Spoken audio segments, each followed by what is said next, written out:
बावैसो जोंनि बे बिटिसि हालामाव जानानै थांनाय 2025 मायथाइनि सेप्तेम्बर दाननि 22 खालारखालि बिटिसि खुंथायनि 5थि खेब बिसायख'थियाव मोनबो मैखोम गाज्रि जाथायफोर जालायाब्ला जोबोद आलो गोजोनहायनो बे इलेक्शना जानानै थाङो आरो बेनि थाखायनो आङो अल बड' एक्स भलुन्टियार फर्स अर्गानाइजेसननि जानानै बिटिसि बासि गासैबो रायजो राजाफोरनिसिम रोजा रोजा साबायखर बावहरग्रोनाय थाबाय। बिटिसि खुंथायनि बे 5थि खेब बिसायख'थियाव गासै 40टा टटेल सिट दङ। बे बियाबफोरनि मादाव गासै 28टा बियाबफोरावनो सिंगल लार्जेस्ट मेजरिटि सिट लानानै बिपिएफ पार्टिया देरहासार जानो हायो। दा जों बेखौ बिथांमोनखौ साबायखर होनो थांगासिनो दङ। हानाय आरो बिथांमोनहा दा बे सिंगल लार्जेस्ट पार्टि हिसाबै देरहानो हानाय हिसाबै बिथांमोनहानो बिटिसि खुंथायनि गोहोखौ लाबोगासिनो दङ। बिथांमोनहानो गभर्नमेन्ट फर्म खालामनोबो थांगासिनो दङ। बिनि थाखायनो आङो गिबियावनो जोंनि बे अल बड' एक्स भलुन्टियार फर्स अर्गानाइजेसननि जानानै सेन्ट्रेल कमिटिनिफ्राय जोङो बिथांमोननिसिम जोंनि गोसो गोरबोनिफ्राय बरायनाय बावहरग्रोबाय आरो लोगोसे देरहासार जानायनि थाखाय साबायखरबो बावहरखानाय थाबाय। जोंनि बे अल बड' एक्स भलुन्टियार फर्स अर्गानाइजेसननिफ्राय बिपिएफ दोलोनि बिटिसिनि बे गोदान सोरखारनिसिम जों नैबेफोर माखासे खामानिखौनो आवगायजानो थाखाय एबा डेभेलपमेन्टआव लाबोनो थाखाय जों मिजिं थिहरनाय जायोदि बे फैबाय थानाय समफोराव थांखांनाय सोरखारफोरा जेसेबांसिम बिबांनि डेभेलपमेन्ट फान्डफोर लाबोनो हादोंमोन, एबार नैबे जोंनि गोदान बिपिएफ सोरखारा जाहाथे सेन्ट्रेल गभर्नमेन्टजों सावरायलायनानै डेभेलपमेन्ट फान्डखौ डाबलसिन एबा बांसिन लाबोना होफैनो हायो आरो जाहाथे डेभेलपमेन्टखौबो आरो डाबलसिन खालामनो हायो। जाहाथे बिटिसिआव मावनो गोनां मोनफ्रोमबो थालांनाय आरो डेभेलप जाबावनो गोनां मोनफ्रोमबो फिल्डफोरनि गासै खामानिखौनो जाहाथे मोजाङै सुसारुरुपै मावफुंलांनो हायो आरो दावगासार होनो हायो। बिनि थाखाय जोंनिफ्राय इसोरनि खाथियावबो बोर बिहरनाय थाबाय आरो खुंथाय गोहो मोनगिरि बिथांमोननिसिमबो जोंनि आर'ज गाबहरनाय थाबाय। लोगोसेयावनो जाहाथे नैबे गोदान बिटिसि खुंथाया जोंनि बे बिटिसिआव सोमजिनाय जेरै हमना ला मेजर हिसाबै जोंनि आबाद फोथारफ्राव जिबायदि बाराद्राय इर'सन जादों दैमा दैसाफोरजों, बे इर'सन जानायफोरखौ जाहाथे एक नाम्बारावनो जाहाथे कन्ट्रल खालामनायनि राहा लामाखौ होनो हायो आरो लोगोसेयावनो जाहाथे जोंनि एन्टायार बिटिसिनि बासिफ्रा जाहाथे आबादफोरखौ मोजाङै मावनो हायो। ओमफ्राय मोनसेबाव आं बेखौनो प्लास खालामनो लुबैदेरो, आबादारि हिसाबै जों बे बिटिसि बासिया जिहेथु जोंनि बिटिसिआव 80%नि बारायानो आबादारि होननानै बुंजागोन। बे हिसाबै आबादजोंनो थांना थानायनि थाखाय जाहाथे आबाद मावनायनि सायाव बिटिसि सोरखारा एसे बांसिन नोजोर होयो। बिनि थाखाय एसेल' हा दङब्लाबो जोंनि बिटिसिनि न'खरफ्रोमबो जाहाथे एसे हाजोंनो एसे मोजां इनकाम लाबोनो हानाय बायदिसिना फार्मिंफोर दङ नालाय आजिखालि ओंखारदों। थिग बेफोरबायदि अल्टारनेटिभ एग्रिकालचार बा फार्मिं खालामनाय बा प्लेन्टेसन खालामनाय, दा बेफोरबायदि दा काल्टिभेसन खालामनाय, बेफोरबायदि सेक्टरफोरखौ बेफोरबायदि मोनसे प्रजेक्टफोरखौ जाहाथे फोसावनानै होयो आरो बयखौबो मावनो थाखाय थुलुंगा होयो। ओमफ्राय सुबिदाफोरबो जाहाथे होयो थाखा फैसाजों अनसुंथाइ होनानै। आरो बिटिसि बासि गासिबो न'खरफ्रोमबो जाहाथे दख्लासे हाजोंबाबो एसे हाजोंबाबो जाहाथे थांना थानायनि न'खरखौ फोथांलांनो हानायनि, न'खरखौ गावबा गाव फोलोमलांनो हानायनि बेब'स्थाखौ लानो हायो। बेफोरबायदि बेब'स्थाखौ जाहाथे जोंनि गोदान बे बिटिसिनि सरकारा जाहाथे मावफुंनानै होयो, बेखौबो जों बे अल बड' एक्स भलुन्टियार फर्स अर्गानाइजेसननिफ्राय बुंलायै जोङो आर'ज गाबहरनाय थाबाय। आरो लोगोसेयावनो जाहाथे जोंनि बिटिसिआव जोंहा 6 सिडिउल पावार मोनसे जों मोनखानानै दङ। नाथाय बे 6 सिडिउल पावारखौनो हयथ' बबेबा समाव सरकारा लांलाय लाबोलाय बोख्लायफिनलाय बिदि खालामलायनो नागिरो। जे बे बिथिंखौ नोजोर नायनानै आरो जोंनि नैबे गोदान सरकारा जाहाथे बे 6 सिडुल पावारखौ जाहाथे एसेबो इफाल इफाल खालामनो हाया बा सोलाय सोल' खालामनो हाया, ओमफ्राय बे पावारखौ जाहाथे खमायनो हाया, बरंसो बांसिनसो जाहाथे बे पावारखौ गोरासिन खालामनो हायो। बिनि थाखाय सेन्ट्रेल गभर्नमेन्टजों सावरायनानै इन्डियान कनस्टिटिउसनाव जाहाथे इन्डियान खुंथाइजों थाफानानैबाबो बिसोरखौ आर'ज गाबनानै जाहाथे बे 6 सिडुल पावारखौ गोरासिन खालामसिननोसो हायो बा खालामनो थाङो, बेखौबो जोंनिफ्राय एसे जों दंबायो। जोंनि बे एक्स भलुन्टियार फर्स अर्गानाइजेसननिफ्राय आर'ज गाबहरनाय थाखाबाय। आरो लोगोसेयावनो जाहाथे जोंनि बे बिटिसिनि आन्डारनि बाथ्रा नङा बियो, बर'फोरनि मोनसे गोदोनिफ्राय लाबोनाय मोनसे थांखिमोन बेयो। बड' रेजिमेन्ट होननाय बुस्थुखौ जोंहा नाङा नङा नांगौ, जोंनि गेजेराव द्लाम इमप्रुभमेन्ट फैगोन। बे बड' रेजिमेन्टखौ जाहाथे क्रियेट खालामनो थाखाय सेन्ट्रेल गभर्नमेन्टजों सावरायनानै बे बोसोरबानि गेजेरावनो जाहाथे लाबोफुंनो हायो, बेखौबो जों आसा थिहरो। आरो लोगोसेयावनो जोंनि बिटिसिनि आन्डाराव मोनफ्रोमबो जिल्लाफ्रावनो जाहाथे मैखोम हिसाबै गंफा गंफा गिदिर गिदिर मोनसे इन्डास्ट्रि फसंनो हायो, जेराव माखासे जोंनि बर' बा बिटिसि बासि सुबुंफोरा जाहाथे एमप्लयमेन्ट मोननो हायो।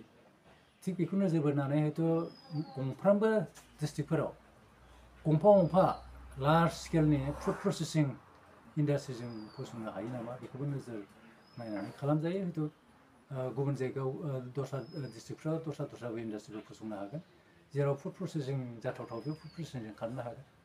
थिग बेफोरखौ नोजोर बोनानै मोनसे इन्डास्ट्रिखौ सेन्ट्रेलजों सावरायनानै जुदि लाबोफुंनो हायोबा, बेबो जोंनि थाखाय हयथ' आनएमप्लयमेन्ट ग्रुपनि मानसिफ्रा हयथ' एमप्लयमेन्ट मोननानै मोजां न'खर खुंनो हागोन, बेखौ जों आसा थिहरो। बेफोर खामानिखौबो एसे आग बारायोबा मोजां जागोन होननानै जों मिजिं थिहरो। आरो बे बिटिसिनि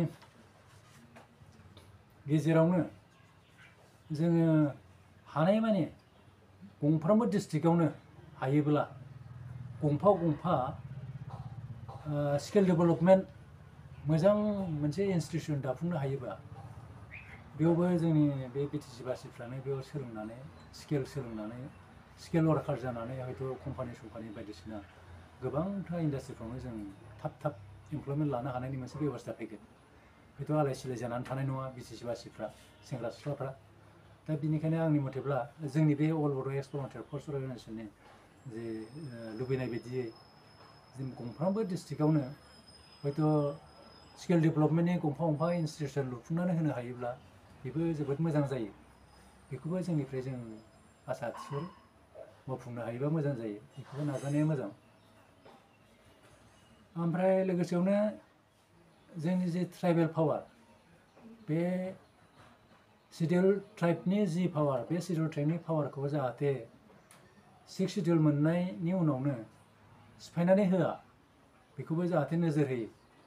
जोंनि बे 6 सिडिउल ट्राइबेल पावारखौ बा सिडिउल ट्राइब पावारखौ जाहाथे अराय समनि थाखाय संबिधानाव जों गोरायै लिरनानै दोननो हायो। ओमफ्राय लोगोसेयावनो 6 सिडिउलाथ' ट्राइबेल पावारखा, बे हिसाबै जाहाथे जों खारनो हायो, जोंनि ट्राइबेलफोरनि मोनथाया जाहाथे थाबाय थायो, जाहाथे जोंनि राव हारिमु धोरोम गासिबो जाहाथे थांनानै थायो भबिष्यतसिम, जों बेखौ नोजोर बोनानै जोंनि बे अल बड' एक्स भलुन्टियार फर्स अर्गानाइजेसननि मथे बे 6 सिडिउल पावारखौ एसे गोरासिन खालामनांगौ, जाहाथे सेन्ट्रेला बेखौ लुज खालामनो हाया, स्टेट गभर्नमेन्टआबो रावबो लुज खालामनो हाया, बोफायनो हाया। बेखौबो नोजोर बोनानै एसे गोख्रोङैनो मावनाया मोजां जागोन, बेखौ जों आसा थिहरो। थिग बिदिनो मावनो गोनां खामानिया द्लाम दङ। गुवार फोथारखौ नायनानै, जोंनि बड'लेण्डनि दावगानायखौ नायनानै जाहाथे जोंनि नैबे गोदान सरकारा मोजां बेब'स्थाफोरखौ लायो, मोजां थांखि बिथांखिफोरखौ लायो आरो मावो, बेखौ जों आसा थिहरो। आरो मोनसेबाव सेक्टर दंबावो, फिल्ड दंबावो, बे जाहैबाय टुरिजिम सेक्टर। बे टुरिजिम सेक्टरखौ जोङो जुदि फुवारनो हायोब्ला, बुस्ट खालामनो हायोब्ला, अब्लाबो जोंहा रेभिनिउखौ जों बिटिसि गभर्नमेन्टआ बेखौ आरामावनो लानो हायो। बेयाव हा हु नांलायगौनि बाथ्रा फैया, बेयाव इन्डास्ट्रि, बेबो मोनसे इन्डास्ट्रियानो, थेवबाबो लार्ज स्केलनि बे मेसिनारि इन्डास्ट्रि लुनांगौनि बाथ्रा फैया। ओमफ्राय बे टुरिजिम सेक्टराव बेयाव एसेबां हा हु नांगौनिबो बाथ्रा फैया।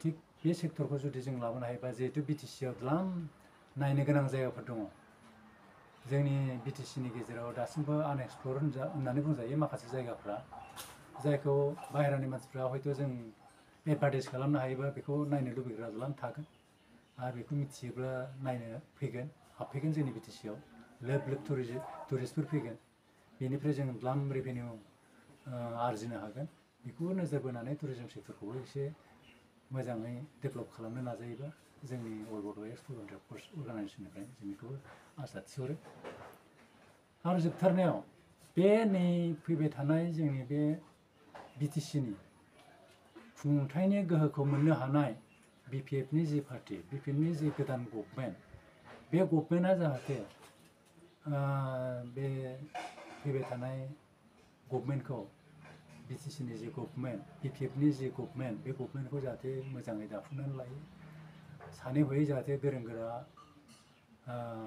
इएमसिएलएफोरखौ देरहालांनाय एमसिएलएफोरखौ आरो साननो हानाय एक्सपार्ट गोनां एमसिएलएफोरखौ नायै नायै गावबा गाव सेक्टराव बा फिल्डआव जाहाथे इएम बानायना होयो आरो बिथांमोनहा जाहाथे मोजाङैनो गावबा गावनि इएमनि बिबानफोरखौ सालायलांनो हायो दावगाहोनो हायो ओरैनो इएम जाबाल' जानाय नङा गावबा गावनि जि बिबान बा बले माबा मोननाय खामानिनि जि सेक्टर मोननाय बे फिल्डखौ जाहाथे मावफुंनो थाखाय जाहाथे जुजिथाबनो हायो बेखौबो नोजोर होनानै साफ्रोमखौबो जाहाथे जोंनि बिपिएफनि जि हयथ' गभर्नमेन्ट दाग्रा बडि बेयो जाहाथे मोजां मोजां सायख'लायनानै दायो बेखौबो जों आसा थिहरो जाहाथे मोजां जानानै फैयो भबिष्यतआव बयजोंबो मोजां मोनजायो एन्टायार बिटिसि बासियानो जाहाथे गासिबो मोजां मोनो ओमफ्राय गासिबो थाखा फैसा फैनाय माने जाहाथे मिसइउस जाया बेखौबो